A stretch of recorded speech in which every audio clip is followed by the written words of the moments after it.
Good morning po sa lahat. Weather update po tayo ngayong March 24, 2024, araw ng Linggo. So sa latest satellite image po natin, may namamataan po tayong mga kaulapan dito sa may silangang bahagi ng Visayas at Mindanao.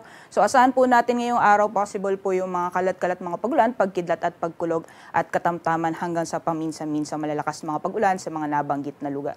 Dulot po ito ng epekto ng easterlies or mainit na hangin na nagagaling sa dagat Pasipiko at dahil din po sa epekto ng easterlies, mas magiging frequent lamang po yung mga thunderstorms or isolated thunderstorms lalong-lalo na sa silangang bahagi ng ating bansa.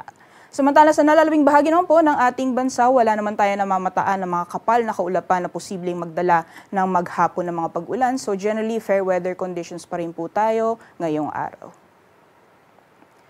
So magiging lagay po ng panahon ngayong araw dito sa Luzon, kung makikita po natin, wala po tayo nakikitang posibleng makaranas ng maghapon ng mga pag-ulan. So mostly mga panandali ang buhos ng ulan, kadalasan sa hapon o sa gabi dulot ng isolated rain showers or thunderstorms ang mararanasan at magiging mainit pa rin po yung panahon natin ngayong araw. Asahan po natin yung matataas na temperatura or maximum temperature sa Metro Manila at Tugigaraw, posibleng umabot ng 33 degrees Celsius, samantalang dito sa Lawag 24 to 32 degrees Celsius. Temperature range naman po for Baguio City maglalaro mula 16 to 24 degrees Celsius, 20 to 31 degrees Celsius para sa Tagaytay at sa Legazpi aabot ng 30 degrees maximum temperatures.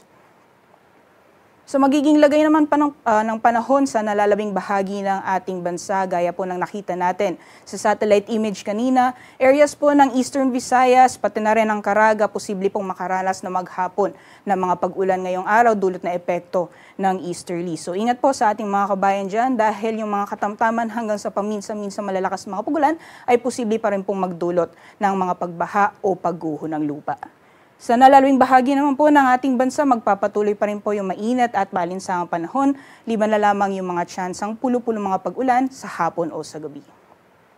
Para naman sa agwat ng temperatura, mostly yung mga piling syudad po sa Palawan, Visayas and Mindanao, posibleng umabot ng 32 degrees maximum temperatures. Samantalang maximum temperatures naman para sa Tacloban aabot ng 31 degrees Celsius.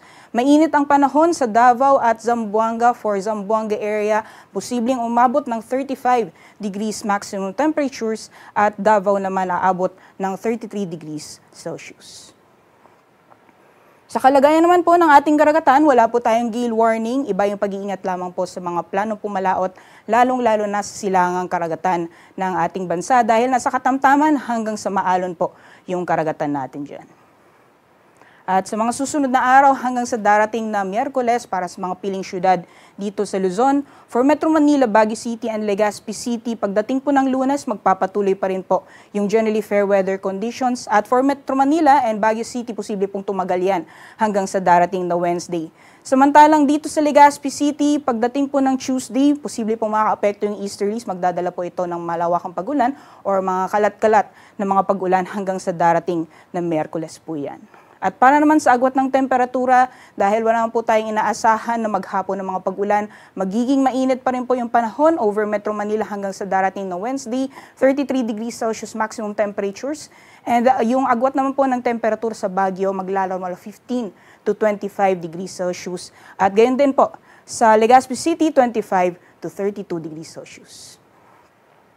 Para naman sa mga piling syudad dito sa Visayas, for Metro Cebu, Iloilo at Tacloban. For Metro Cebu and Iloilo, makakaranas pa rin po tayo, magpapatuloy pa rin yung generally fair weather conditions hanggang sa darating na Wednesday. Samantalang dito sa Tacloban, particularly sa Eastern Visayas, posible pong tumagal yung mga pag-ulan or maghapon ng mga pag-ulan hanggang sa darating na Tuesday. And by Wednesday ay improving weather conditions na po tayo. So generally, yung agwat po ng temperatura or maximum temperatures hanggang sa darating na Wednesday for Metro Cebu, Iloilo at Tacloban, aabot ng 32 degrees Celsius. So magiging lagay naman po ng panahon sa mga piling syudad dito sa Mindanao, for Metro Davao, Cagayan de Oro at Zamboanga. Generally, magpapatuloy pa rin po yung mainit at malinsangang panahon at asahan pa rin po natin yung matataas na mga maximum temperatures. For Metro Davao, posibleng umabot ng 33 degrees Celsius maximum temperatures and for Zamboanga, nasa 35 ang posibleng maximum temperatures po natin hanggang sa darating na Miyerkules. Samantalang yung agwat naman po ng temperatura sa Cagayan de Oro ay maglalaro mula 23 to 32 degrees Celsius. Ngayong umaga, si Haring Araw ay sisikat ng 5:57 a.m. at lulubog mamayang 6:07 p.m. Para sa karagdagang impormasyon, bisitahin lamang po ang aming social media accounts at ang aming website pag-asa.ust.gov.ph. At yang lamang po ang latest mula dito sa Pag-asa Weather Forecasting Center. Ako po si Ria Torres. Magandang umaga po sa ating lahat.